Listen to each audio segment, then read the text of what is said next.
This rip of TFTC was brought to you by River. It's the best place to buy Bitcoin. Go to river.com/TFTC and enjoy this episode. Yeah, we're starting off with a riff. Thursdays, making Thursdays your busiest day makes Friday a little bit better. This is what I've learned. Wasn't intentional. There's nothing I love more than an open Friday, especially in New York. Walking around on a Friday in New York, can you beat that? That's always fun. I feel like it never works out that way for me. I always hope for Friday to be my relaxing day, and what inevitably ends up happening is things just pile up at the end of the week, and I'm like, oh crap, I can't do anything but work. Yeah. That happens a lot. It's not to say that doesn't happen to me either.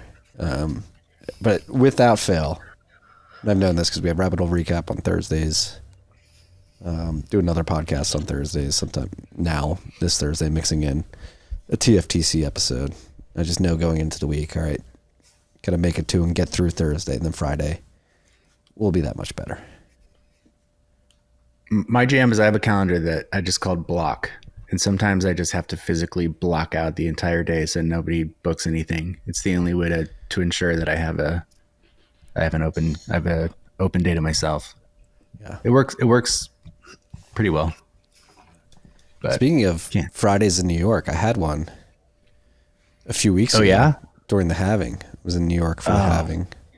I was too, but I missed it. I thought it was around this other event that I had to do, and I somehow missed that it happened that Friday night. I thought it was happening Saturday, so I thought I was going to miss it anyway. So then I just stopped paying attention, I guess. And then I saw everybody having fun Friday night and realized I totally blew the whole thing. It was a fun event. I'm here Shout out to Pup. Yeah, I'm here for pizza day though. Here, that's going to be fun. When is that? It's got to be in a few days, right? Yeah, I think it's next week, maybe sometime. 22nd, somewhere in there. Yeah. There's a cool Nostr thing happening there too at old Pubkey on the 30th. Lots of action. Yeah, lots of action. I was able to visit one of my favorite dive bars. It's one of my favorite dive bars. It's got a good playlist. Automatic Slims. Ooh, where's that at? Oh, West Village. I love West Village. Yeah. I like WXOU. They have a cool jukebox too. Have you been there? That is one of my favorite bars. Nice. That's great to hear. Yeah. West Village doesn't get a lot of love for some reason. I feel like a lot of my friends think I'm a dork for liking the West Village, but I like it. I think it's great. WXOU bar was top 3 bars for me in New York. Yeah, that place rules. It's cash only. There's a sign on the back that says cash only, no Red Bull. I love that about it. Yeah. I don't know why, but I just think it's funny. And just print it out on a piece of white paper. You get the wooden booths. If you get there earlier enough, you get one of the booths. It's a good time. Yeah, right by the window too. Good people watching down Hudson. Yeah. It's a great spot. I mean, before we jump into what we came here to talk about, which is Ticketbot, which is incredibly cool. What are our thoughts on this Kendrick Drake beef? I'm team Kendrick all the way. Like, there's no doubt about it. I haven't been following it that closely, but I've always been a huge K-Dot fan. So I have as well. I would have to take his side over Drake just by default. I've never seen Drake. I've seen Kendrick in 2013, I believe. Good Kid, Mad City at a festival. One of the best live performances I've ever seen. I bet. Yeah, I mean, it's Kendrick. That's a Drake's a poser. I don't know. That's my personal stance, but yeah. And I'm a huge, I'm a huge Little Brother fan. Do you guys know that hip hop group? They're out of North Carolina. No. So there's it's a duo. They used to perform with Ninth Wonder, but he kind of fell out. So now it's 2 guys, Fonte and Big Pooh. And it's starting to come out of the woodwork that Drake has essentially ripped off his entire delivery and flow off of Fonte. That sounds about right. Yeah. Soulja Boy first, Fonte now. Yeah, and checks out. This whole beef started because of some other rapper that Drake ripped off as well. Right. Yeah, who was it? I forget who it was. Yeah, Drake's been ripping people, and he's stealing people's girlfriends and stuff. Like that's his move. When I started digging into girlfriends. Yeah. He's been going into DMs. This dude, we got to get rid of Drake. He's done. Drake can move on to something else. And Well, the reason I bring it up to start this conversation, how could something like Wavlake, Nostr, Value for Value, disrupt the rap beef, the beef and rap market? Zaps could be the true voting signal, right, for who wins. Yeah, like when you go to a coffee shop and there's two jars and it's like Drake or Kendrick, you could do that. You could do that on Wavlake. That could be a little hackathon, Michael. We'll just build like a digital tip jar thing. Right. Yeah. I mean, that is. We just got to get those two guys involved. Yeah. Yeah. See if we can get Kendrick on Wavlake. Probably won't be a problem. Well, we've got some people connected. We can reach out to them. Hey, K Dot, if you're listening. No, that is in the somewhat serious. Only getting on like it is like a rough consensus around who won the rap battle. It wasn't really a rap battle, but the beef, the back and forth, if you will, multiple songs. The consensus was highly dictated by Twitter commentary and YouTube channels that were essentially dissecting everything. Yeah. Yeah. In the end, both of them won because everyone's talking about them. It's true. I thought for a second, I was like, is there some way that this is fabricated, but then, there's not. The more you dig down, I didn't get too deep, but one day on an airplane, I'm like, okay, I'm going to catch up on all this stuff and figure out what's going on and listen to all these songs in consecutive order. And yeah, there was no question that it's absolutely real. And this goes deep. And people, I think people seem to have always kind of been annoyed by Drake, but he was, I guess, kind of good. And so people were putting up with it just because the music at a point was okay. And now the music sucks. I mean, I've never been a fan, but some people liked him, but now the music just straight up sucks. So he has no pass. He's done. Yeah. I always assumed that the whole rap battle thing was always a publicity driven thing, hasn't it? Like, I get that there are some, going all the way back to Who Shot You. But that was a way to get attention, right? Yeah. Well, again, I mean, diving in and like plugging Wavlake into this, what you guys are trying to do, it did acutely highlight just how insular the music industry is and how much influence is dependent on influence, or proximity to influence is dependent on your overall success. And I think that's what was laid bare in this back and forth, particularly coming from Kendrick. Yeah. I really liked how fast it happened too. It was just happening in real time, unfolding day after day. It's just really cool that can happen today, that you can just release, record and release music so unbelievably quickly. I feel like a couple were even released in the same day, like within hours of each other. It's kind of crazy. Yeah, I think the Graham Family Matters or whatever. Yeah. To be honest, I only listened to 2 of the songs. And I posted about one on Twitter and got yelled at for like, oh, why are you listening to those? There's better things to do. And I was like, all right, I'm sorry. You listen to music every once in a while, Marty. Yeah. You're allowed to. I was watching UFC and I saw like Kendrick posted. I listened to the one song. I was like, oh, this is pretty good. Yeah. I love it. I love listening. I mean, it's like I have sort of a short attention span for lyrics often because my brain just automatically goes more towards the instrumentation of things, but I really focus on Kendrick's lyrics when he's talking. The dude, well, I watch a bunch of I forget who it is. There's like this guy that does breakdown videos of primarily like rap and hip hop lyrics, and always pointing out just how unbelievably smart and clever the Kendrick lyrics are. It's pretty fascinating. Like he gets into talking about like the cadence of his raps and the bars and the alliteration and the particular words he uses. It gets like mathematical. It gets incredibly mathematical and like, lots of callbacks within verses and stuff. And they're just, really smart stuff. Dude's super smart. And Good Kid, Mad City came out when I was in college. So,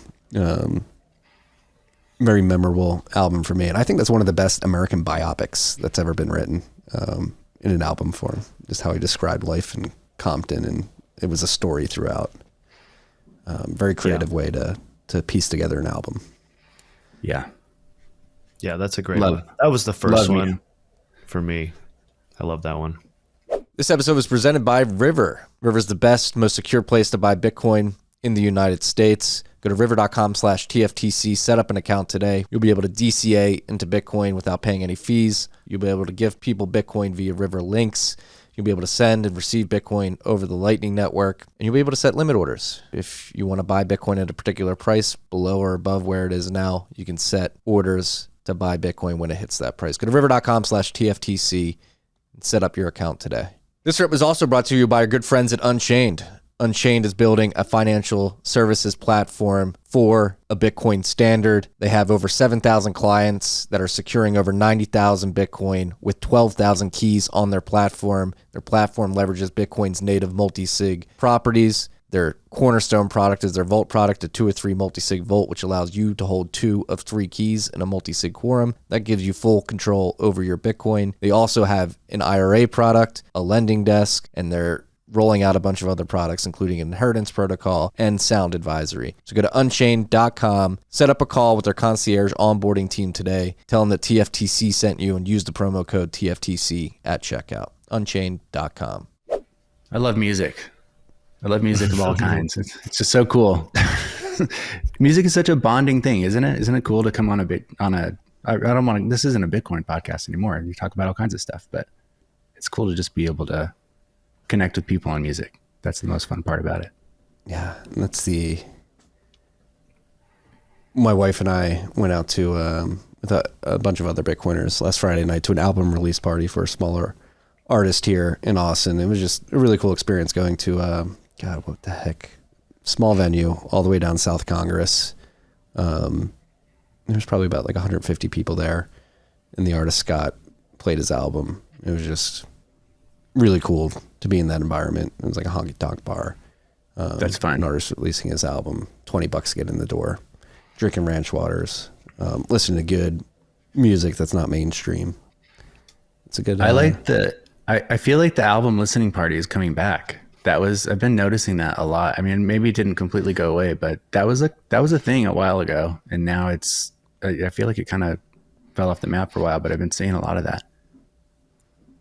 So this was just to listen to the album. It wasn't a live performance. No, it was a live performance of the album. Oh, I thought it was because I've been seeing these, like, you just go, like, what's that band? You ever get into MGMT?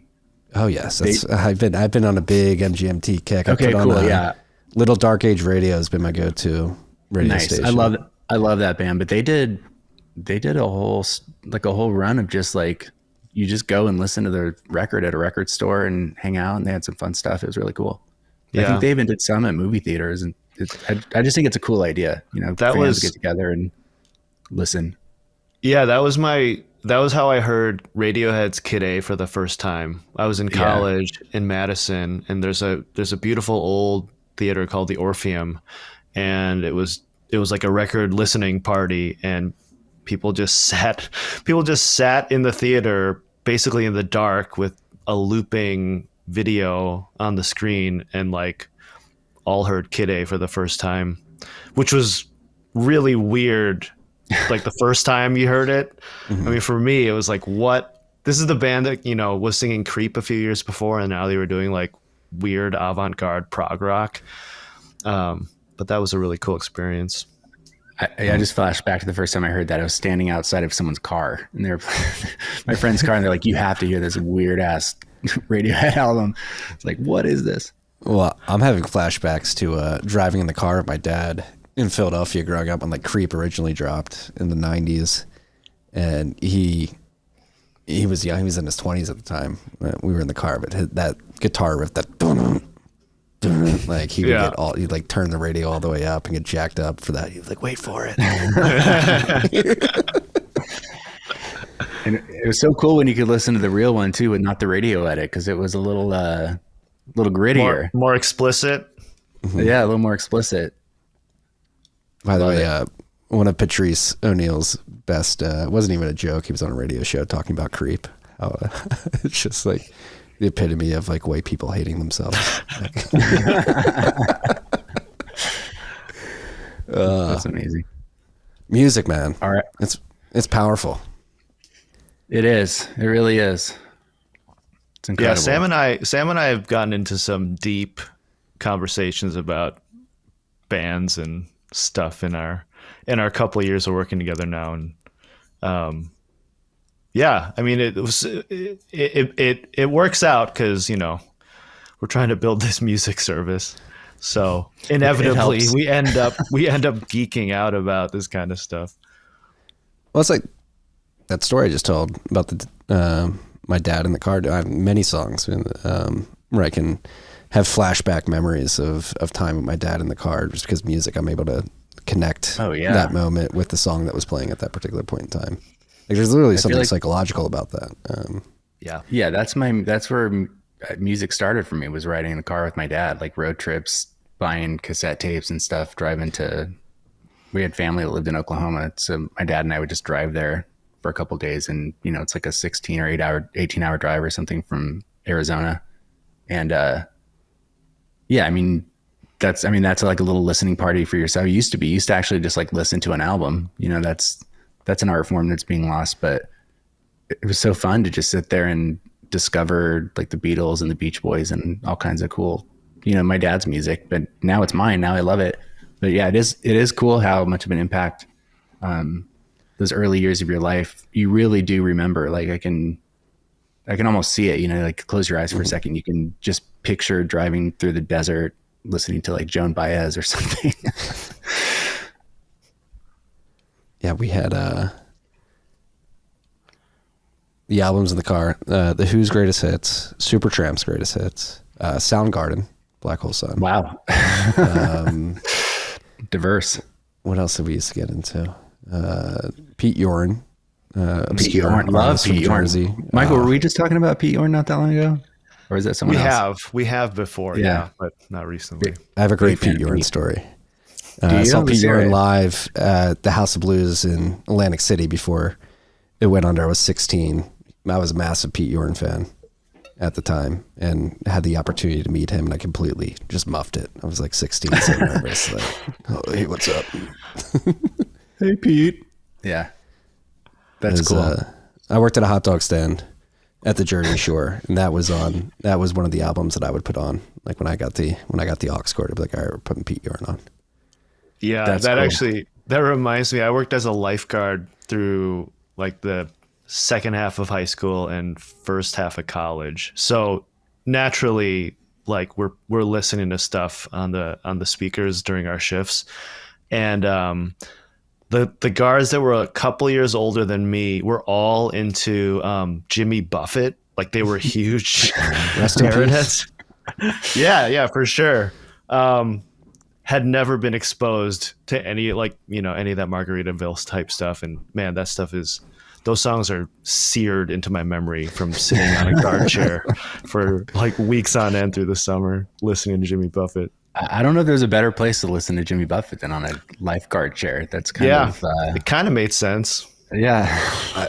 Last summer, I feel like there was some cosmic intervention into my family's life around Jimmy Buffett. As we go to the shore, back to the shore from Texas to Jersey in the summers, and my wife's parents are gracious enough to let us use one of their cars, and it didn't have an aux cord or anything, so we're forced to listen to Sirius Radio, and that was our radio station of the summer, was Margaritaville. And nice. We listened to it all summer, and then literally right after Labor Day, he kicked the bucket. Mm-hmm. Yeah, I love that video. The tribute. Have you seen the tribute? They did like a tribute concert, kind of in honor of him after he passed away, and there's just like a video of Paul McCartney on stage with a margarita, and he's just like hammered beyond belief, just sort of like walking in and out of like to the microphone. And I think he's standing next to Woody Harrelson, and Woody looks over at him like, dude, what is Paul McCartney wasted right next to Paul McCartney blacked out next to me? Yeah, incredible. He's just doing his like Paul McCartney groove. It's pretty funny. You gotta go find it. That's actually we're gonna get to the content, but now I'm just telling music stories. Another live music memory for me, Firefly. I think it was 2014 or 15. when I saw Kendrick first. That was Firefly 2013. And that was an incredible experience because one of my good friends at college, she worked for the event company that actually threw the festival, and so we got VIP passes. And it was like the first experience with this festival was VIP backstage. And then I went back the next year, and my friend did not get us access to these tickets, but I think it's tough going. It's tough going back to the real world after you've had VIP experience. Yeah, exactly. And I had that embedded in my brain. So the Friday night, the first night of the festival, the next year that I went, I remember that experience and knew I didn't have the wristband. But as soon as I saw my opportunity where there was a security guard not guarding the VIP section, I grabbed one of my friends, darted back there, and we were able to successfully remain incognito in the VIP section the whole day, which ended with me like semi-blacked out side stage with Paul McCartney.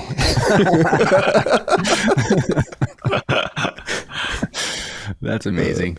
Yeah, I always tell people you just walk with intent, walk with confidence. Dude, you're good. You're meant to be there. You're meant to be there. Even better, buy a case of water, guaranteed. You walk past the security guard with a case of water.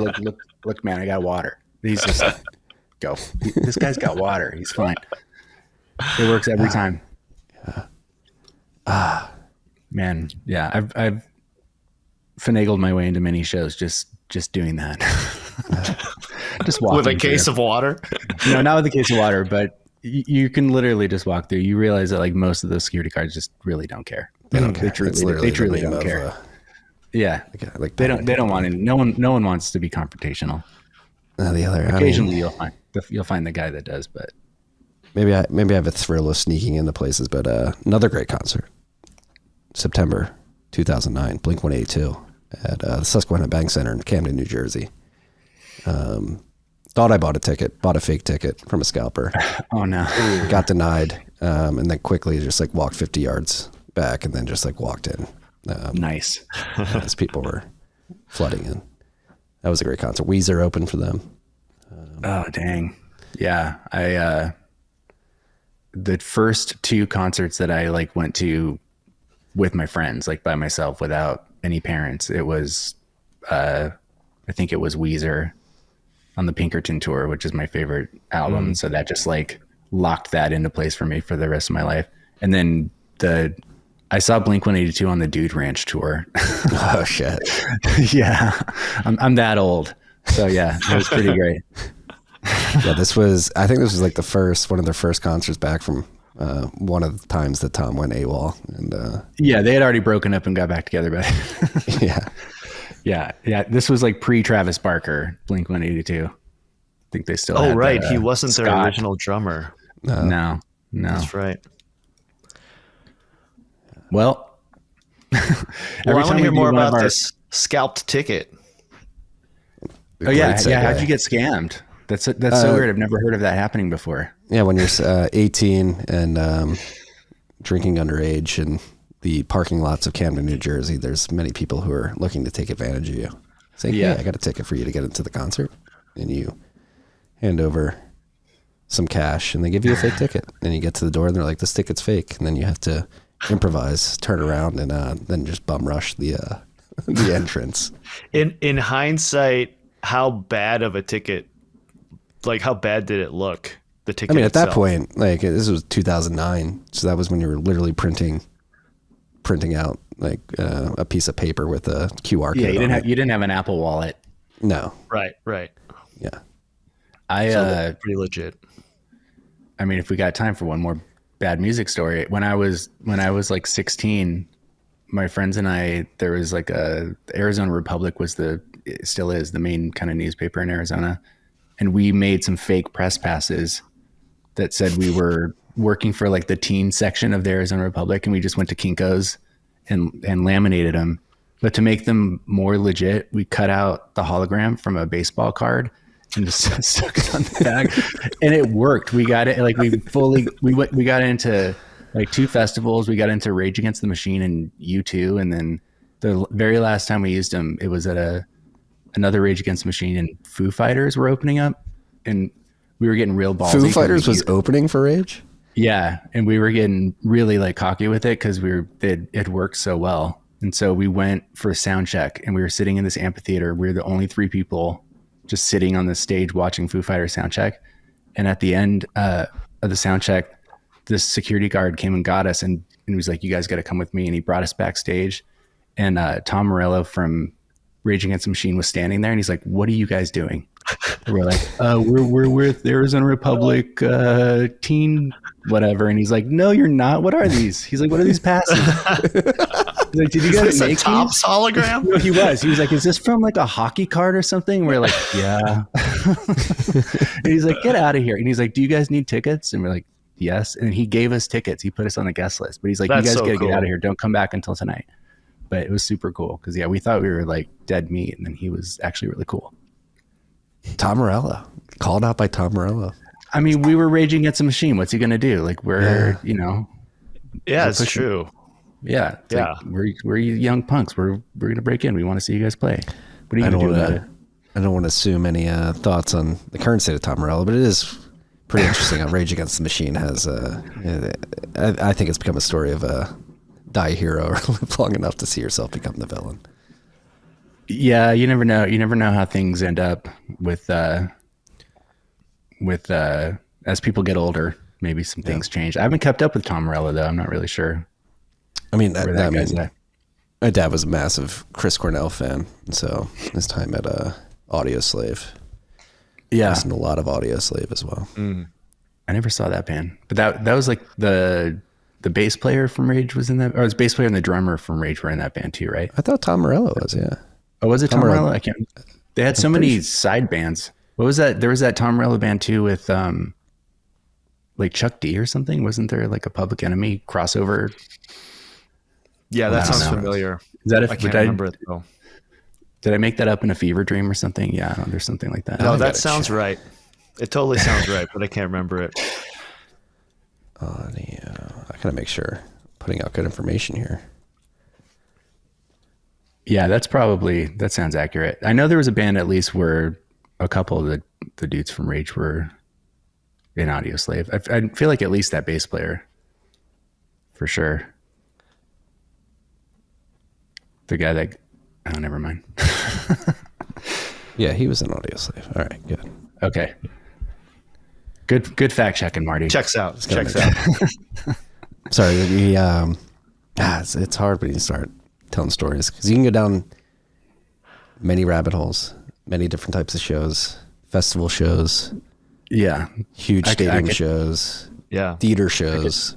Could talk for hours about this stuff.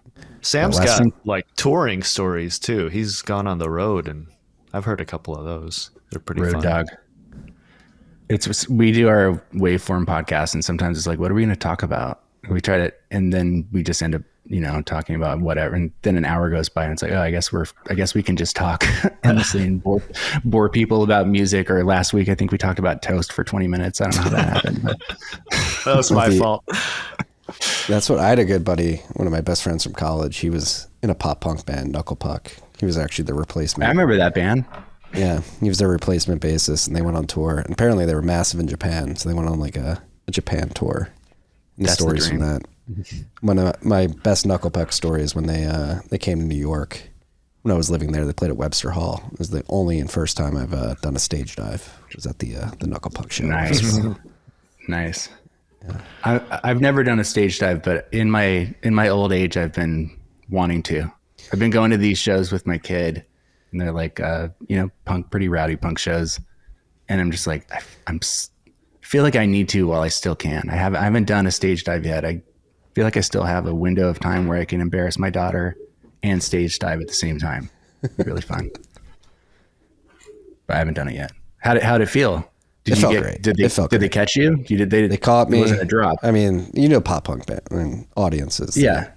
They're Yeah. down there to mosh and to every grab once people every as they're once in a while stage you'd diving. see every once in a while you see a kid kind of jump off and people just weren't paying attention. You'd hear like a ooh in the crowd over the music, and you'd hope you'd see a head pop up and make it out all right. But Yeah. No, I mean, I think Knuckle Puck is a great example of like a small band that had like a very good like under the radar success, was able to tour, make some money. But all their money was made like touring and doing things like that. I don't know how much they've made from Spotify over the years. Yeah, you used to be able to make money touring, even in a small, I mean, yeah, that's the era I grew up I worked at a punk venue where there were still $5 shows and you could pay the bands, a few $100 and that would get them to the next town, no problem. And they'd come home at the end of the tour and have enough money to get them through to the next one. Maybe they worked at a coffee shop or something too, but it was still totally manageable. Now that's almost impossible. You really have to, well, first of all, you can't even, a lot of those bands would just book their own shows. It was pretty easy to just, there was a book that just had every single small venue. It was like Book Your Own Life or something. Maybe there's another word in there too, but it was just easy. You could just call, there are like 10 places in Texas and you just would do your own routing and you could book your own show. And it was really fun. That was my first tour. We did that. We got on with a few of our friends' shows. We played Austin. The first show I think I played in Texas was at Emo's. And it was just like calling them up and, people used to let you do that. There's probably some places still can, but like so many of these venues now are owned by bigger corporations and they don't allow you to do that anymore. You have to come in on a package or something. What are the types of corporations? Is it like Ticketmaster or like Live Nation? Like in Phoenix, Live Nation bought up most of the small venues there. So there's a couple. You can play bars and stuff, but I don't think there's the same network of independent venues that used to exist. There's still some. There's Neva. There are some, but I don't know. Even that, also openers, like the venue that I worked at, even if it was a package deal, like a 3-band tour, they would allow openers and stuff or regional openers. And so you could call in and just get on a bigger show, like Lagwagon's coming through. You have 2 open spots. We'll get someone from this band from New Mexico that's been calling us for 2 weeks. And then this band from down the street. It's kind of sad that I don't think that happens as much as it used to either. Quick break here, freaks. This rip is brought to you by Gradually Then Suddenly, a framework for understanding Bitcoin as money by Parker Lewis. I wrote the foreword to the book. I'm honored to have done so because it's the best 0-to-1 primer if you're looking for a logical explanation of why Bitcoin obsoletes all other money. Buy one for yourself and maybe a few for your friends. Go to thesafehouse.com/gradually. That's thesafehouse.com, safe spelled SAIF, thesafehouse.com/gradually. Use the promo code TFTC for $5 off at checkout. Buy it now, freaks. The price of Bitcoin is going up. You need to understand it. This is the best 0-to-1 primer. This rip was also brought to you by our good friends at Zaprite. If you're a Bitcoiner and run a business or an independent contractor, you should be accepting Bitcoin as payment. If not you, then who? If we believe that fiat is systemically fragile and is a risk, the rails that currency runs on are a risk as well. You need to begin accepting Bitcoin as soon as possible. Invest in the future of your business. Create a redundant rail by accepting Bitcoin as payment using Zaprite and reduce risk for your business. I've done this for my business. Here at TFTC, we use Zaprite. It allows you to easily create invoices, payment links, or connect e-commerce stores, connect your wallets or custodial accounts, and be set up in minutes. We can also connect our bank accounts, our Stripe accounts, our Square accounts to accept fiat as well. The time is now, freaks. The fiat system is fragile. Invest in the infrastructure that de-risks the future. Invest in yourself. Bitcoin payments with Zaprite. Go to zaprite.com/TFTC to get $40 off their annual subscription. Zaprite.com/TFTC, $40 off. And I'm not checking my text here. I'm looking at the ticketing service I used to go to this show last Friday, Dice. Have you ever heard of that? Oh Yeah, I actually kind of like Dice. I brought that up a couple times, I think, when in sort of the concept of this thing we just did, because it's sort of a similar vibe. I've used Dice out here in New York a couple times. They use it for this record store, Rough Trade, has a lot of events, and they use it. It's pretty cool. It's not bad. Yeah. So let's dive into it. I mean, this is a perfect segue. Not that you didn't provide a perfect segue earlier, Michael, with the what was your fake ticket looking like, but let's describe like looks like Live Nation is coming in and boxing out the ability for smaller bands to actually get out there and get in front of people. And then you have the competitors like Dice that are offering services, and then you guys just launched Ticketbot. And so let's first describe the problem that is entering the market via Live Nation, how people are trying to compete with it now, like Dice, and then what you guys are doing.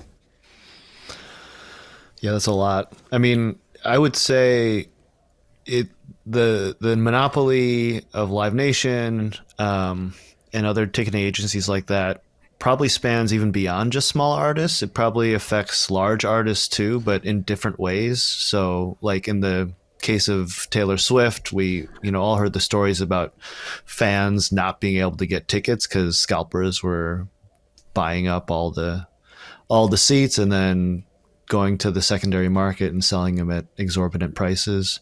But yeah, in terms of like smaller acts, like Sam was saying, there are no options if you don't go through one of these larger ticketing brokers, because they own a lot of the venues and they own the box office and they own the website and they own the secondary market, where all the transactions happen. So yeah, I think, Ticketbot is a kind of small, modest step by us to try and like reimagine what ticketing could look like using the technologies that we have, like Lightning and Nostr.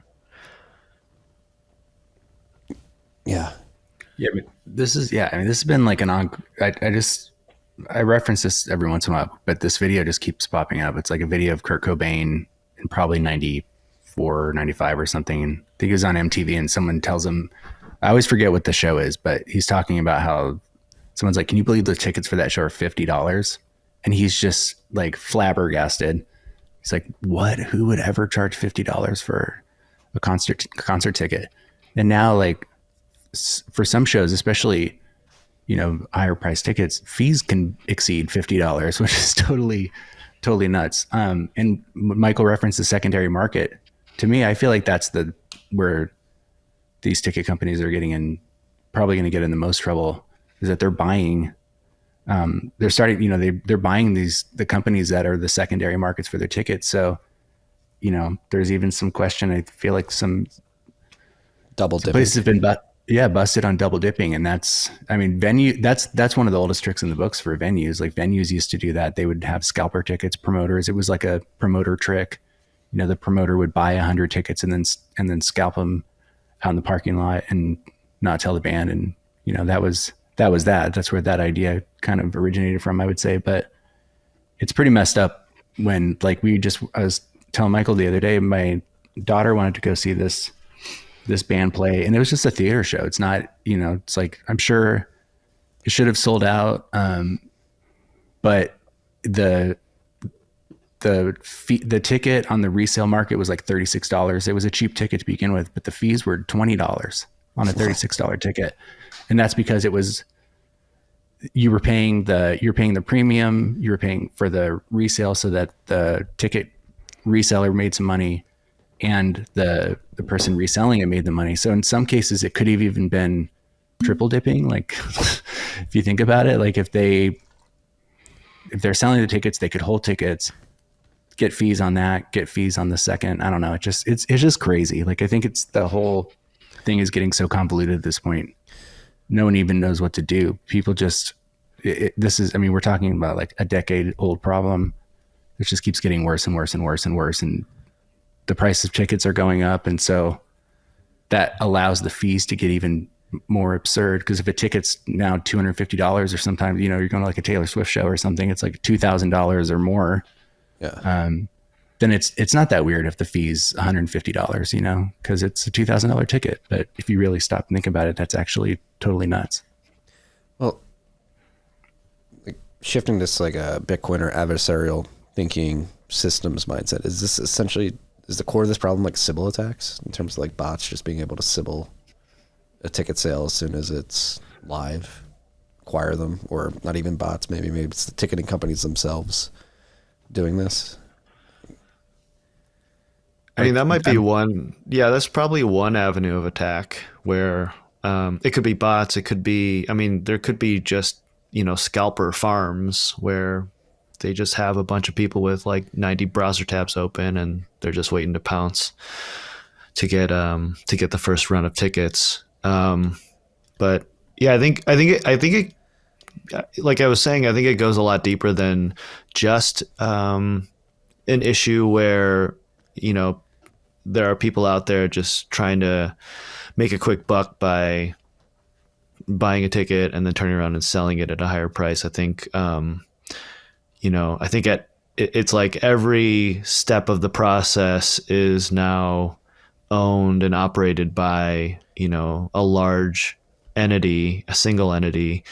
And it seems like the prices of tickets keep going up at their benefit, at that company's benefit. But, everyone who's putting together the show, from the band to the crew to the venue, and the fans, like they're all losing out and not seeing any benefit from those higher prices. So, yeah, I think it's ripe for change. I don't know how that changes. I know there's some legislation being, moving through Congress that is trying to regulate the market a little bit more, but yeah, we'll see. I mean, I saw like at the latest White House Correspondents' Dinner that that Live Nation had a bunch of napkins that they had printed for all the journalists and the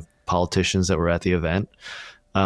It basically, kind of making the case for Live Nation being a good company. So it's difficult to see how like the legal political approach really improves the situation when you have a company like that just has financial ammunition to basically make the rules as they see fit. But yeah, I think most consumers and artists are aware of this problem. So like now that like it's blatantly obvious that that there's something wrong, it seems like people are open to looking for alternatives to try and make it better.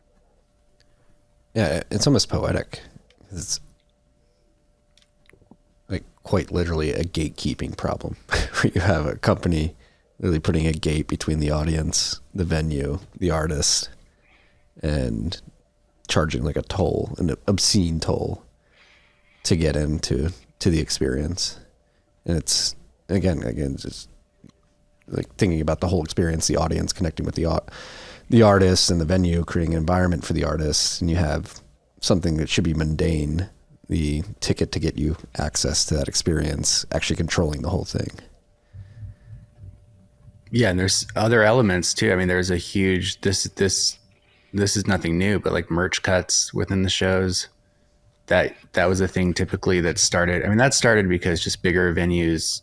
I mean, merch wasn't always a thing. You could get a T-shirt at like a Led Zeppelin concert or something, but it wasn't an industry like it is now. So a lot of bands didn't have merch sellers or merch infrastructure, and a lot of the merchandise was licensed and being manufactured by other companies. So in the early days, like if there was a bigger band and they would get to a big venue and they would need to sell merch, the venue would sell.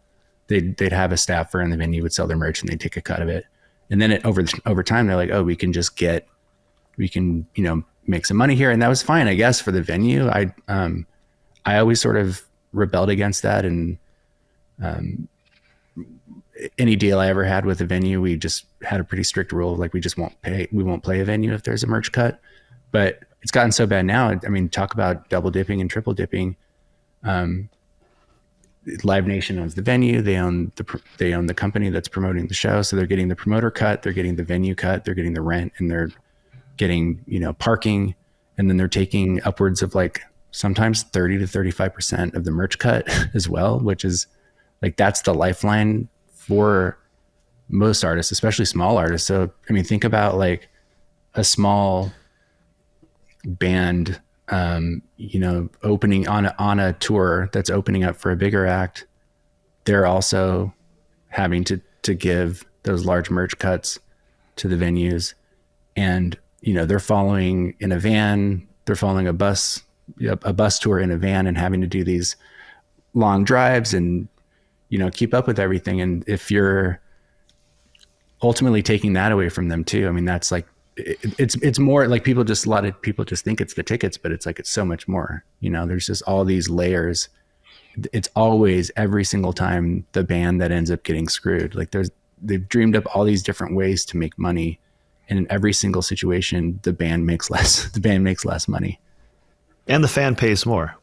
It's genius. People keep getting away with this stuff, I guess, but I don't, hopefully the tides turn here at some point in time. Cause I think at least hopefully people are starting to wake up to all this stuff. Cause it is just total insanity. You mentioned Taylor Swift earlier. I've seen Shane Gillis, the comedian, complain about this and like have to come out and apologize to his fan base. Like, hey, there's nothing I can do. I don't know what's happening. We're releasing the tickets. Somebody's buying them. Like, sorry, they're so expensive. Yeah. And people are doing like Maggie Rogers is doing like physical ticket outlets for her tour this summer, I think. There's actually there's a billboard like on my way into work. Yeah, and it's cool. I mean, it's cool to see somebody sort of like trying. People have over the years. Like I remember, like Pearl Jam were huge advocates against Ticketmaster back in the day when things really kind of got rowdy in the '90s, and probably even through the 2000s with them. They're probably still fighting that battle. But it is cool to see when people are taking some sort of unique approach to how things work. Or like talk about Paul McCartney. Is that how Fish did it? I went to a couple of their shows with their Baker's Dozen tour where their Baker Dozen's residence at Madison Square Garden. And I know you needed the physical donut ticket to get in. Yeah, I'm not sure if that went some bands do that. I think Paul McCartney even runs his own. Someone's got to fact check me on this someday, but I feel like Paul McCartney's MPL Productions, I think he runs his own ticketing as well, which is kind of cool. It's like he's big enough so he just rents the arenas as it's like he's the production company, which is a really cool way to combat that, but not everybody can do that, obviously. But there are ways to get around it. It just like everything else, it just kind of sucks that you have to do that, Yeah. And so, I mean, diving back to Ticketbot, I know you guys are making small steps and thinking about solving this problem. I think you guys made it pretty clear that, hey, we're releasing this product for some shows that are going to be happening around, or for a specific show happening around the Bitcoin conference in Nashville. And you were very clear, like, we're just testing this out, what's going on. So you guys have released something. You're communicating to the market that we're trying to solve this problem and using the Lightning Network and Nostr. Bear with us as we try to solve this. So what is the MVP that you released? And how do you think you guys can begin chopping away to solve this massive problem that's really ruining the experience for both the audience and the artist at the end of the day? Yeah. So I think it sort of starts with the basic concept for Nostr, which is everyone has this portable identity. You have your npub, and you can use it on any client. You can use it on any app, and you don't need to be locked into any kind of particular garden. And so we built the Wavlake mobile app, which is just a music listening app and an app where you can zap any of the artists that you like. We built that in a way so that essentially the zaps become a signal for the artist and your friends. It becomes a kind of signal to show who you're into, what music you're into, what artists you're supporting. And we're able to link that for the artist as well, to essentially say, like, here are the top 10 people who are zapping your songs, for example.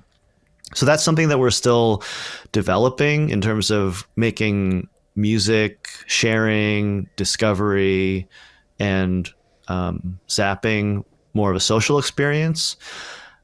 But it kind of goes nicely into this problem of how do you get tickets for concerts to actual fans of artists. And one of the ways we think we could do that is to use that social data on what people are zapping to then essentially create a kind of filter. If an artist wanted to, say, sell the first 100 tickets to their concert to their top 100 supporters, an artist could do that with something like Ticketbot, where you essentially would just lock out sales to anyone except those 100 identities.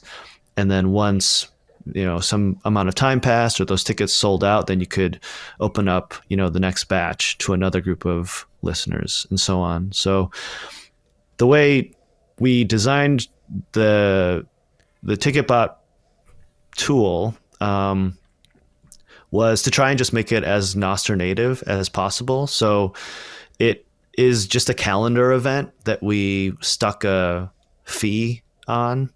We just put, the price of the ticket on the calendar Nostr event. It's just 1 sat, I think, is the minimum.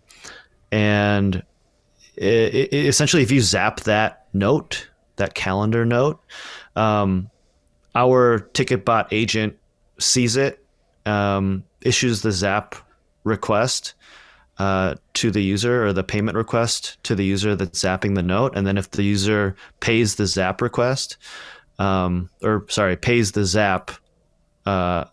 the payment request for the zap, then we give them a ticket and it goes to their DMs.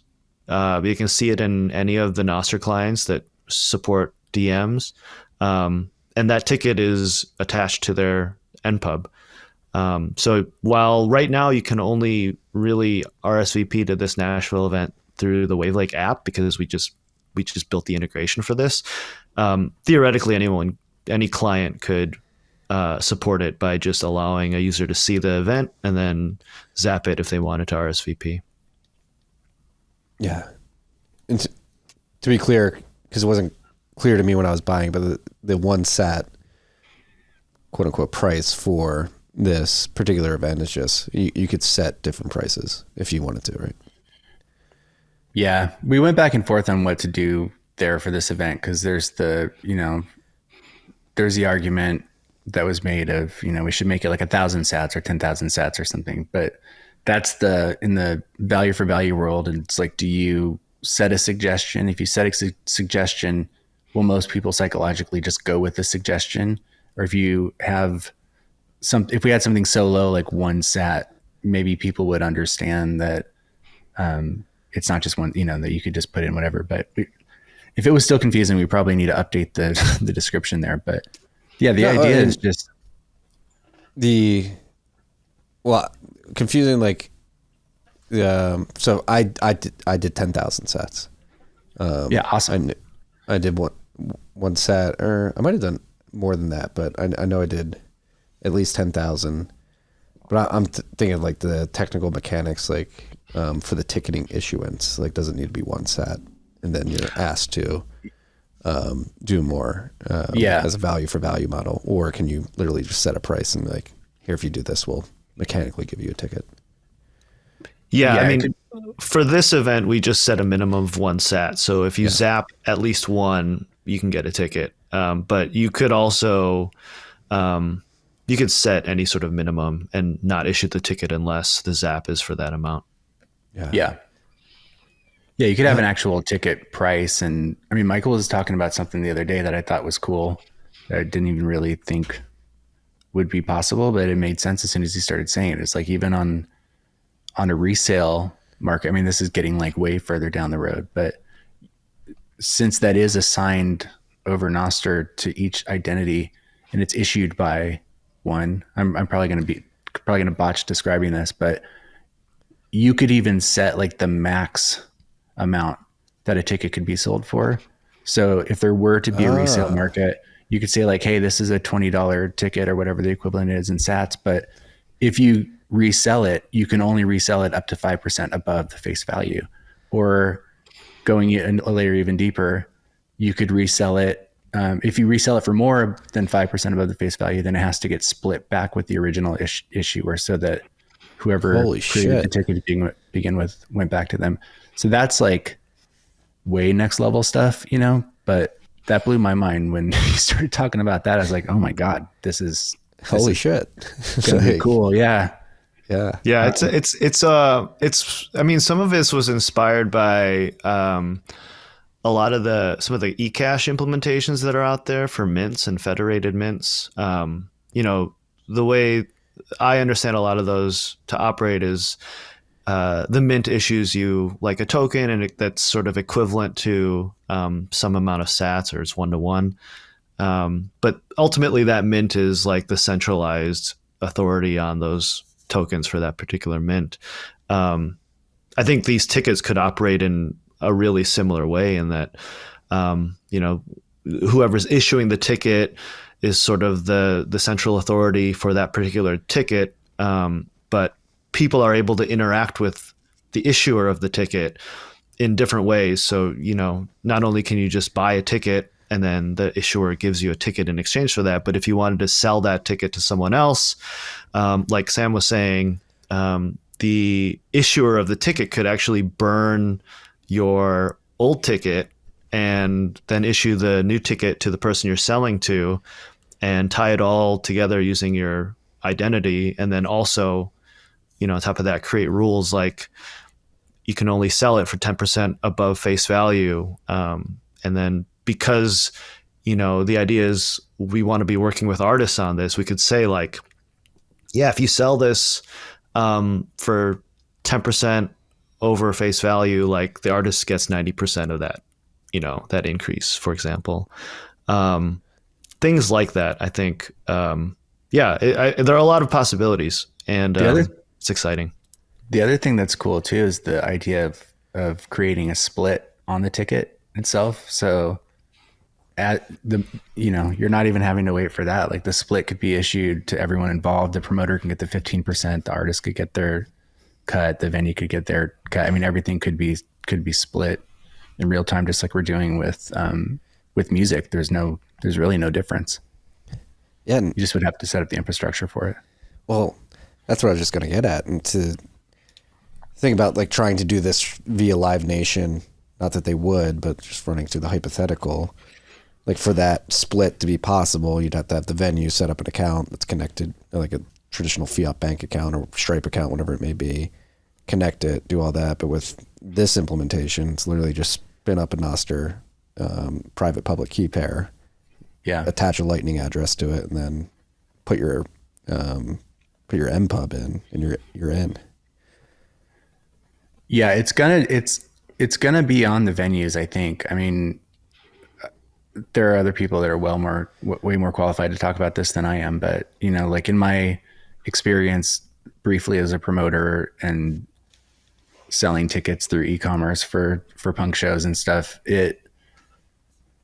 the venue ultimately decides what ticket company they want to use, and a lot of them will sign these deals for very little money, just for like an advance. I don't know how much things have changed in the last 10 years, but I remember talking to a friend when I was just trying to put together, a friend of mine wanted to start promoting punk shows again, and I was like, I'll help you, and we can sell the tickets on Hello, my other company, and just like, I'll just do simple PDF tickets and we can figure it out. And I started asking my friends who own venues in Phoenix, and it was like, well, this sounds really cool. It'd be so awesome to be able to just control our tickets like this, but we can't, because we signed a 5-year deal for $5,000 and like a website or something. It's like what you get out of it.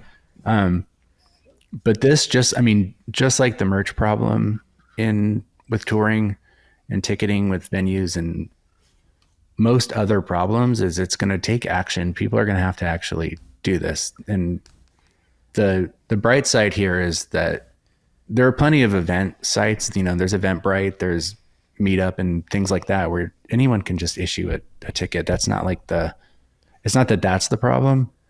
It's just there's no feature out there that is solving it. So it's like, it's just a necessary thing. It's like, well, we may as well just use Ticketweb or Ticketmaster or whatever, because it's just where everybody goes. It's what everybody knows. And none of these other things are really solving any problems, and they're not really helping us out in any way. So we're just going to use them. But just like with the music stuff, like it's going to, you know, people are going to continue to use Spotify. They're going to continue to use traditional platforms and things like that.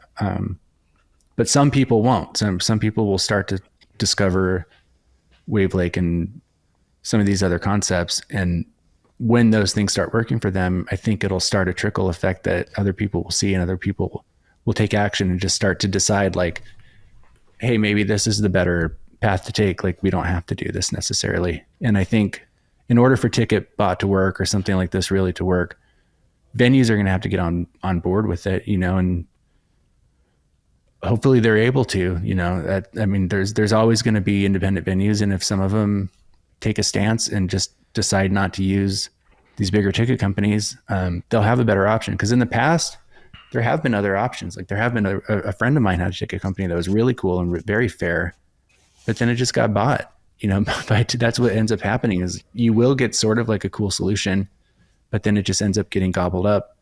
And that's the difference here, is this is just an open source thing that anybody can build. Anybody can take what, you know, it's on GitHub right now. Like, you want to go build a standalone ticket site and start dabbling in this a little bit and making it a little bit more feature rich, you can, you know. So I don't know. I think it's like all these things that everyone in this space is working on now. Like, there is actually hope, because you're able to do things where the rules actually have changed a bit enough that you can you can see how you could break away from these old ways and move into something new. Yeah, and maybe I'm being too idealistic, naive, optimistic, if you will, but I think like the onboarding. So I wish Ticketbot dropped a week before it did. Not to put pressure, because sorry, Marty.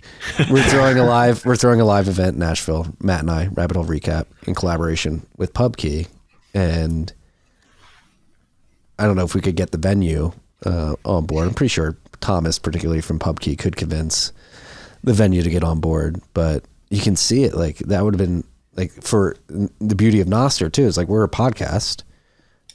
We know that Fountain is implementing Nostr capabilities, and with Ticketbot, since it's interoperable, Nostr is, and we could literally go into the boost for Rabbit Hole Recap, and anybody that's boosting via their MPub, we could create a list of the top 100 boosters of Rabbit Hole Recap and send them out the opportunity to buy a ticket to our live show. In Nashville. Yeah. And like that, I mean, we will definitely do this in the future. Now thinking too. Yeah, next time. Next time maybe we do something with business on air. We should do a comedy show at PubKey and test this out. Like, TJ Miller's really close with Thomas and those guys. I know they've been doing comedy shows. Like, we get TJ. I just went to an open mic there a couple days ago. Yeah. That's cool. Yeah. They're getting Nostr, and like the ease of onboard. The hardest part of the onboarding for the venues will be setting up a Lightning address, I imagine. It's very easy to create a private public key pair on Nostr, but then like figuring out how to create a Lightning address and add it to your profile is probably the biggest hurdle. In New York, that's a huge hurdle. Yeah. It's a massive hurdle. Yeah. And like, if you can get over that, the biggest hurdle, which is like figuring out how to incorporate Lightning, you can easily see this for Bitcoin forward companies like PubKey being implemented. And now the apps like Primal are making it very easy to onboard via their integration with Strike. And it's weird to even say, because I've been talking bad about the everything apps, the Alipay, the WeChats of the world, but you can literally build like the everything app that actually preserves your sovereignty, your autonomy, and your control over your money within the app. Yeah, because those apps are just tapping into things. They're not centralizing it all in one spot. It's just connecting to these things. That's the cool thing. I mean, I'm most interested to see how that plays out, because because you can connect everything to everything, it's going to be interesting to see how that shakes out and who does what and who experiments with what. And is there going to be the like ultimate Swiss Army knife app that just has all your shit in it, or is that going to be annoying for people? You know, I don't know, but it's definitely, I mean, that's what we're working on with the mobile app, hopefully, just to at least be able to onboard to Nostr and to Bitcoin in one swoop, you know, just make it simple. It's going to have to be if we're going to expect any normal people to use it. Yeah. Matt and I, we did a rabbit hole recap right before this, and we were talking about particularly the HRF bounties for Xiaomi and Mints and Nostr clients, and they were paid out. They were released. The bounties were announced 18 months ago. They were paid out the last couple of weeks, and Matt told a story of how he was reflecting with Alex Gladstein, how quickly everything's progressed over the last 18 months. Like going back from like what Damus was 18 months ago, that was a predominant client, and it was very clunky, and the only like use case was these Twitter like social media apps, and now seeing like you guys releasing Ticketbot, integrating Nostr sign-in and everything else that's happening, Blossom, Prism, all these things coming to market within the last 18 months, not even 2 years. It's crazy to think what can happen if you fast forward and push this into the future. And it seems like a lot more developers are getting to open their eyes to this as well. Yeah, it's really exciting. I think at the same time, you know, the biggest challenge right now is that, you know, a lot of these applications we're building both for Bitcoin and Nostr, everything is sort of on par with what like I guess a typical, let's say, American consumer can use today, which I don't think is enough. I think like these things that we're building, these tools that we're building,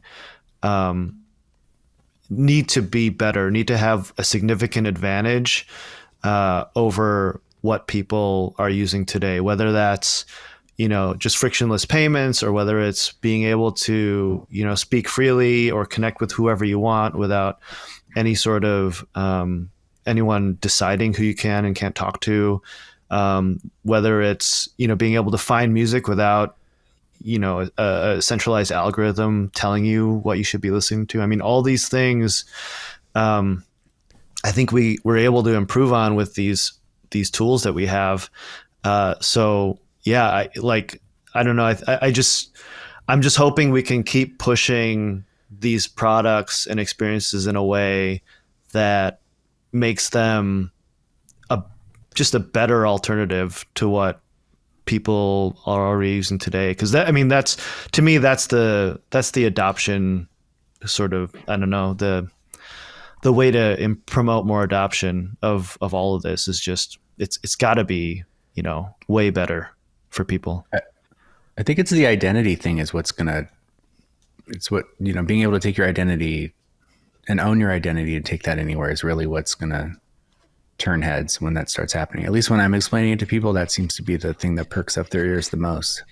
You know, especially if you're talking to anybody that creates anything or has ever built up an audience and been burned by a social media platform. You know, I have a lot of friends that are journalists that were heavy on Twitter, and that was their spot. You know, like they built up a huge following there, just like someone might build up on YouTube or influencers on Instagram or TikTok or whatever. And then, you know, ultimately, you know that that's a bad idea. You know, if history is going to repeat itself, and at some point in time, that thing is going to monetize, and you're going to have to start feeding an algorithm in a very specific way, and you're going to lose all the power that you had on that thing.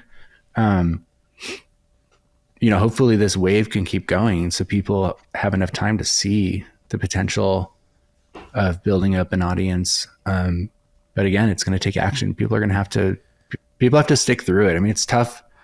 It's tough to go through my feed on Nostr sometimes and just see people trying. I mean, I try. I have other projects and stuff too that I post on there, and it's like the engagement's tough. It is growing. It seems like, you know, slowly, at least the stats. I mean, the information seems to be up and down a bit there, but at least the screenshots people are posting last week show that it's growing somewhat, though it's incredibly small, so it is such a powerful thing, especially just its connection with Bitcoin and Lightning. For us, it seems like a no-brainer, but obviously, luckily everyone's building so fast, but gonna have to maintain that too. Cause you did see a slowdown in development. Cause development, the first part of last year, it was just like exploding. It went from nothing to everything in a couple days, it felt like, and then a lot of those projects just end up getting abandoned. But it is cool to see that people like Will and what Damas and Primal and Highlighter and all these things are starting to really blossom and become full-fledged apps that people can use and around the world, and that they'll work for them. And just, I think once they start integrating some of these other things too, it's really going to be cool.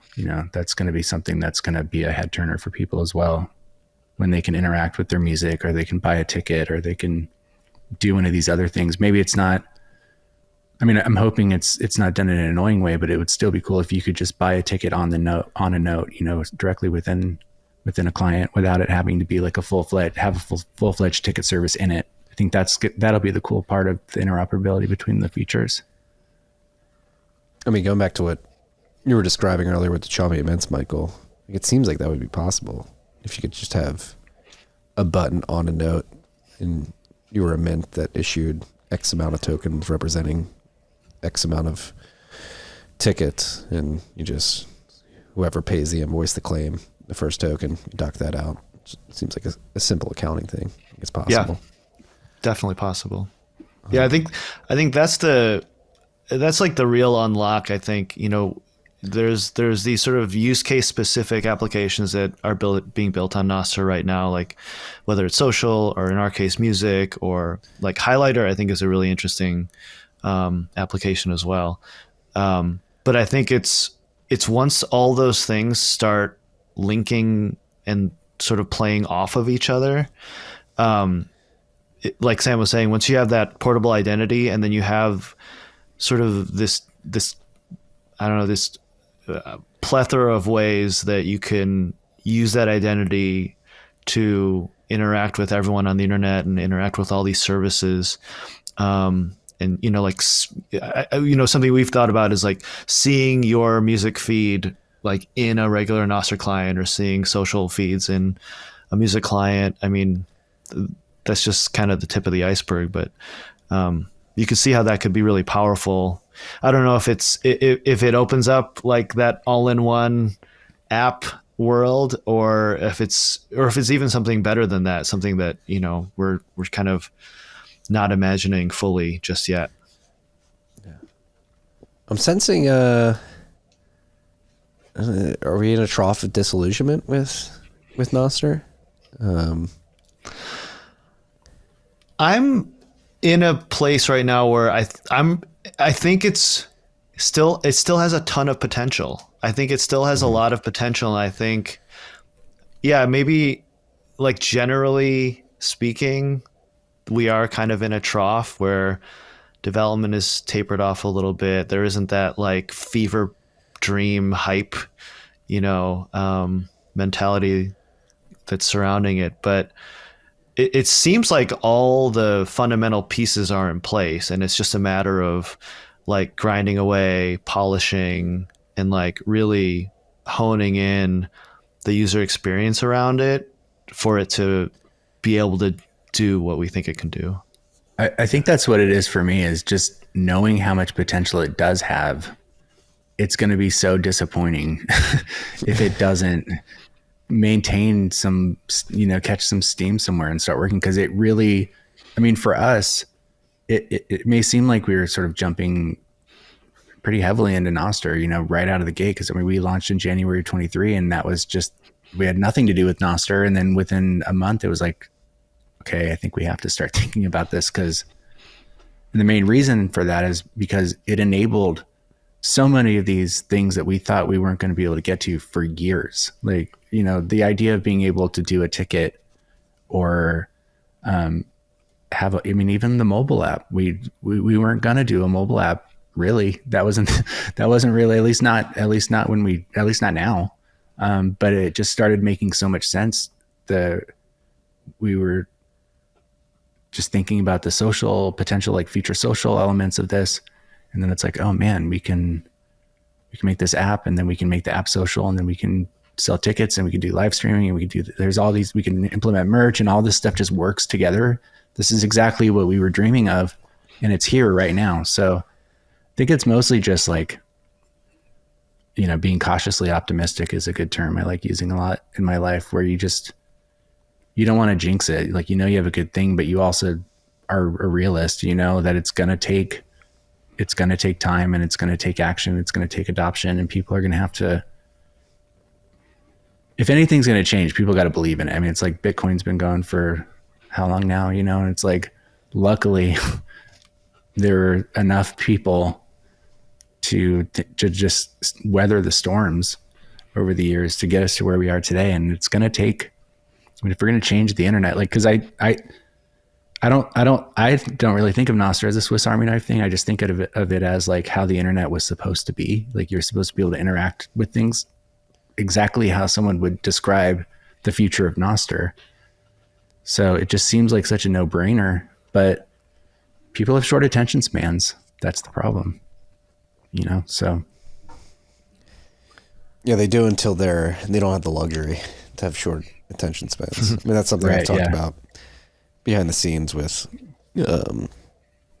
people working on Nostr. That's Matt and I have talked about this behind the scenes. I think he'd be comfortable with me disclosing the contents of the conversation, which is, it's going to be similar to Bitcoin in the sense that it comes in waves where you have events that happen in TradFi social media that force people over to Nostr. I would argue even like you have like a use case like better ticket sales and distribution, more fair, that comes to market, and who knows, you get one artist, one comedian, somebody to actually buy into it, and it brings people to it. These events, and I mean that's what I've learned with Bitcoin specifically over the last 11 years. It's just like keeping your head down and working during the bear markets, and not that Nostr has bear markets from a price perspective, but from a attention and hype perspective, there's going to be those troughs where it's just like keep your head down and keep fucking building. Yeah. I really. Sorry, go ahead, Michael. I was just going to say, like, I think that's just why we're committed to these kinds of experiments and products like Ticketbot and the mobile app, is that, like, I think someone's going to hit a killer application at one point, and maybe it's already out there and it just hasn't been honed in yet. But what I like about that for Nostr is if there's a sort of, I think, product network effect for Nostr, where if one of those applications does take off, then it makes every single other Nostr application that much more valuable to people, because you have an installed user base then that is bought in to this portable identity. And now, you look around and, oh, look, there's 10 other applications that do other interesting things that I can do with this same identity. I think that's why it's important that, we keep pushing, and, it's the reason why I love seeing other developers continuing to push on things that they can do in this ecosystem, is that, it's, I don't know, I think it's only a matter of time till someone hits on something really kind of magical and unlocks all that potential. It very easily could be us. I mean, it's like music. We spent the first part of the show talking about how powerful music is. And I was talking to someone earlier today, and I reference this all the time, but these traditional streaming platforms have tiers, and, even having 1 million monthly listeners on a traditional platform is really not that impressive. That's pretty like middle of the road artist. And if one of those artists comes over and even brings 10,000 monthly listeners with them, because someone like us, we built an easy way for them to do that. Right now, what we have, like 13,000 daily users on Nostr or something, like overnight, that could double just from one artist, you know, and then that effect that you just described is now happening. And then those 10,000 people tell their friends, and that, you know, over the course of the next several weeks starts to grow and compound. And then now it's a news story, and some other artists hear about it and people start jumping on. And then someone with 10 million monthly listeners comes over and brings 100,000 people or something, you know. Just, it's going to be, that's why we just have to keep building the foundations. What we always tell people, we're kind of playing the slow game, which some people don't like to hear, but we have to build that solid foundation. We have to make sure it's really easy for that to actually happen when it clicks for somebody, you know? Yeah. We need two rappers in a battle to say, hey, we're going to decide this meritocratically via zaps. There's a 10 sat zap limit, and you have to have, it's 1-to-1 MPub, and the winner's going to be the one who has the most sats at the end of the day. Meritocratic. We're not going to let the YouTube influencers dictate who wins this battle. That'd be so incredible. Someday. No, but it is daunting, but it's also fun to think about these problems. It's like you described. It's so fun. Yeah. So fun. Yeah. I don't think there's any way we would be doing this if it wasn't fun. Just the idea of being able to even have a microscopic role in potentially changing the way things are is mind-blowing. You know, it's like, how lucky are we to even be talking about this right now, that these are even options. Yeah. And with all this in mind, like, what are some of the things that you see working within Nostr that maybe are being a little bit overlooked, or things that people should be leaning into? Whether that's NIPs, particular use cases, outside of social media. Like, what do you think is being overlooked, or things that need to be explored more in depth?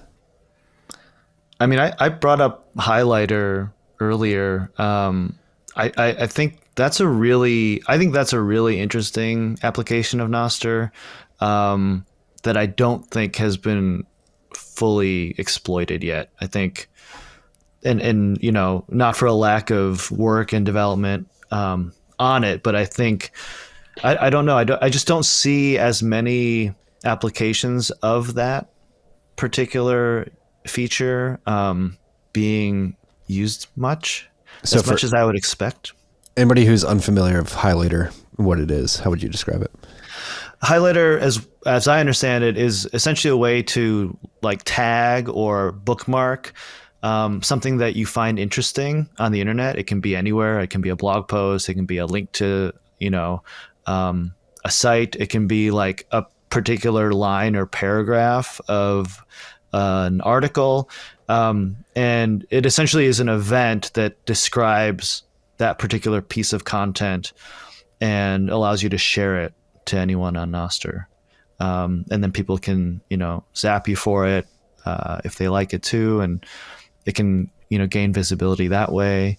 But yeah, I think like, and I'm sure other people have thought about this, but, you know, like text highlighting is one thing. But, you know, what I'd really love to see, I mean, if I had more time, I would build it. But, you know, like highlighting podcast excerpts or YouTube video excerpts.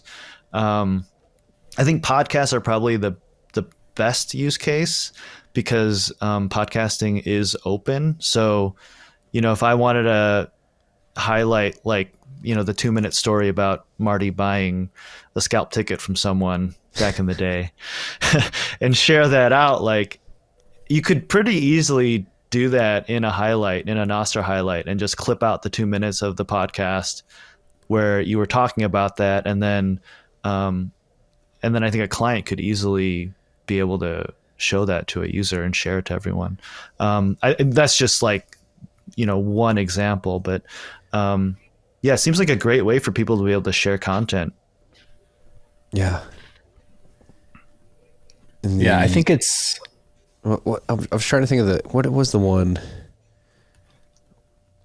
women like this social media Pinterest. Like Pinterest. It's similar to Pinterest, yeah. Yes. And then the clip thing, like Fountain has a really cool clipping service, and it's like they're dabbling in some Nostr stuff. And so I think, you probably will see something like that. And I think you even can use Highlighter for podcasts too. I don't know to what extent, but I think the biggest problem right now is just the thing, at least my opinion of it, is just these developers, everyone's so busy. We're so busy with what we're doing. Everyone's so busy working on their own thing. And there are so many options, and when you have open source stuff and you have all these nips and you just want everybody to kind of unify on something, I think that's probably where one detriment is just everyone has their own opinion on how things should be, and it can be tough to unify some of that stuff. The same goes for what's happening in RSS too. It just, it takes a long time to get everybody on the same page with a particular idea.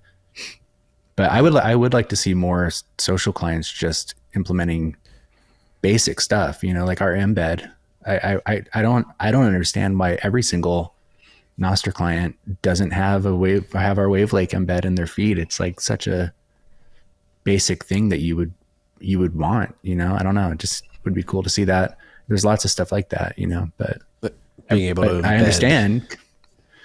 Yeah. Like on Primal and a note. And like on Primal on the desktop, if you're looking at a note with a Wavlake link in it, you see this like fully embeddable player that you can zap immediately on the note. You can add it to your, maybe you can't add it to your library yet, but you could soon. We want soon. that. You could easily, but there's like only one other client really using it. I think Coracle does it, and then Primal desktop does it. I don't know why it doesn't work on the mobile, but there's something like that, or being even just this. Someone, I think it was in Japan, asked me about the library and if it was open, and I was like, "Oh yeah, it's right here. Just go have at it."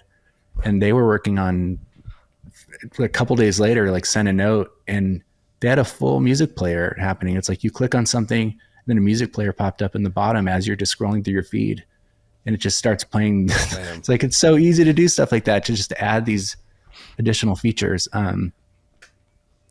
So yeah, I think, but that's just going to take more resources. I mean, so many of these developers are spread thin with their workload and then financially. So it's cool to see things like OpenSats funding projects and,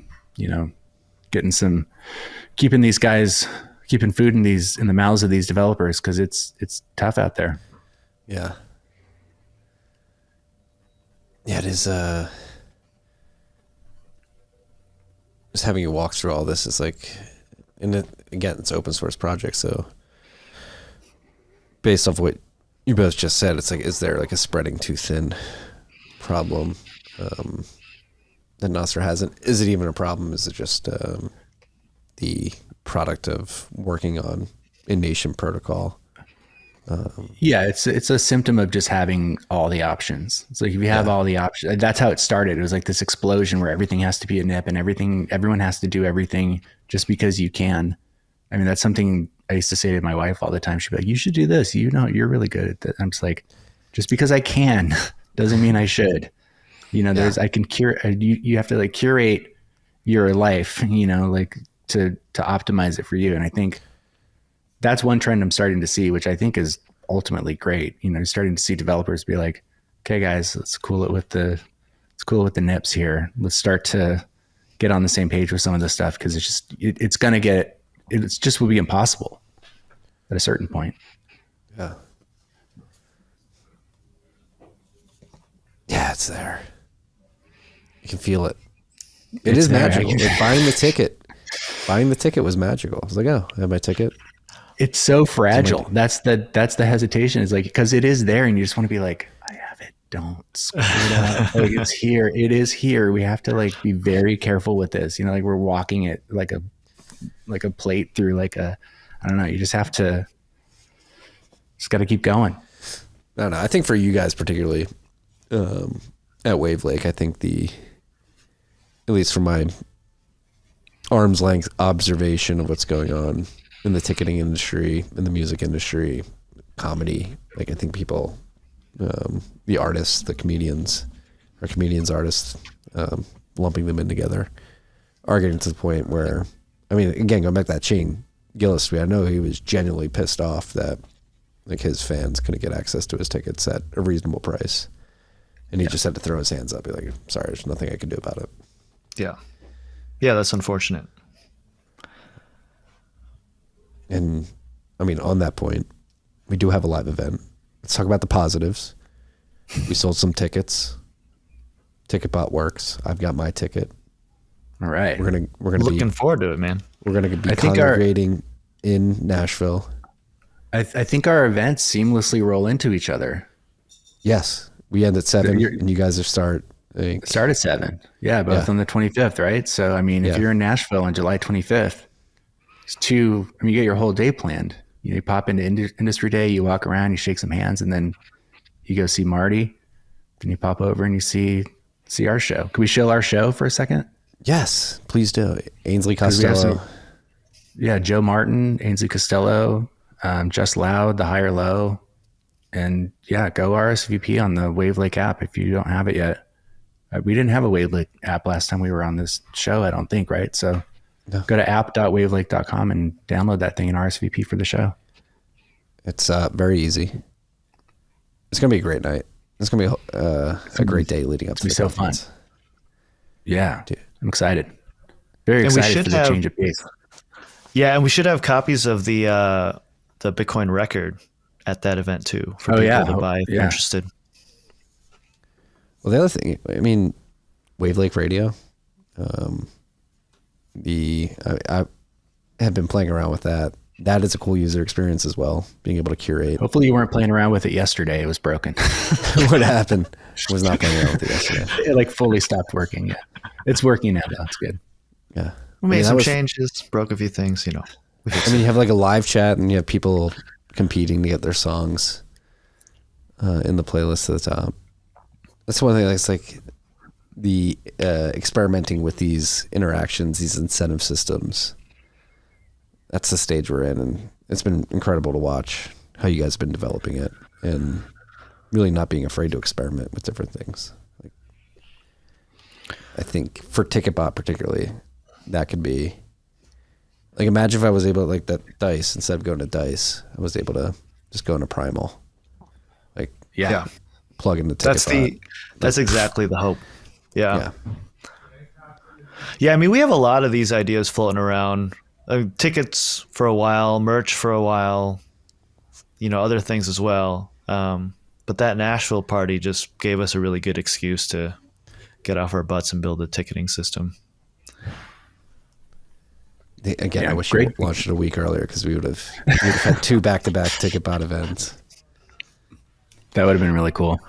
Yeah. Well, we'll definitely next time. Yeah. All right. We started with it. We're going long here. Best concert you've ever been to, best live show.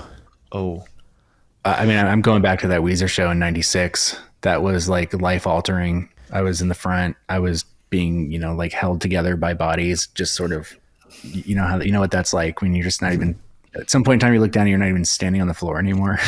There. You're just bouncing.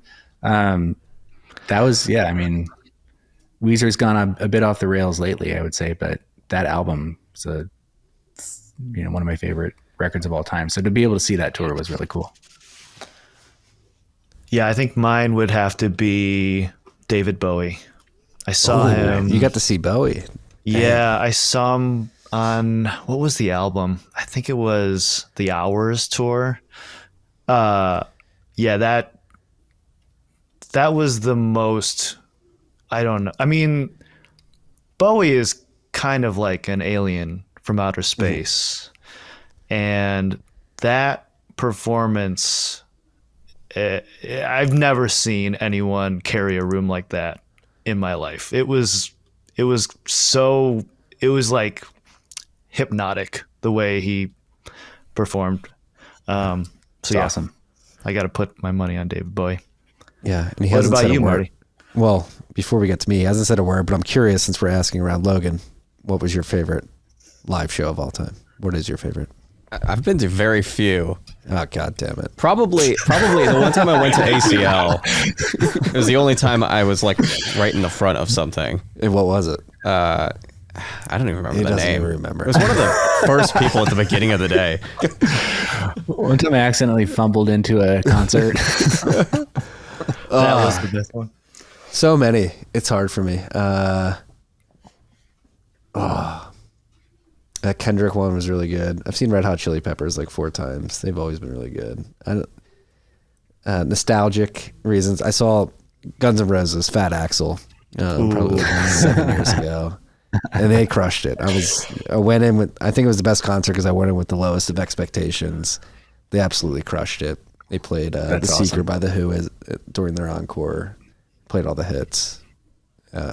Citizens Bank Park in Philadelphia, I think 7 years ago. Nice. I bet that was cool. I bet that was quite the show. Yeah. I mean, was Slash that just had a with cigarette Slash? hanging out Yeah, the if entire it's time. if it's Slash Axel, like Yeah, it that's wasn't kinda- Buckethead. It wasn't like Buckethead or Guns N' Roses. Slash was Yeah. there. Yeah. Duffy It was was there. real Guns N' Roses. Oh, Duff McKagan was there. Yeah. It was, Close it was a good enough. show. Yeah. Who else? And many others. I'll go with Guns N' Roses. Gentlemen, thank you for this. And this one, we started, it took us in many different directions, but I'm happy with where it went.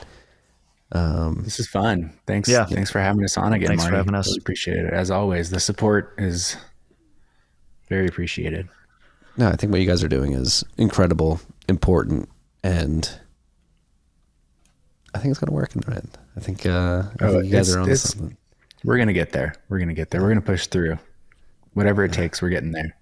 Yeah. All right. Let's blow it up in Nashville in July. Yeah, I'm going to be there. See y'all in Nashville. Sounds It's going to great. be so fun. Big party. Let's do it up. Peace and love, freaks.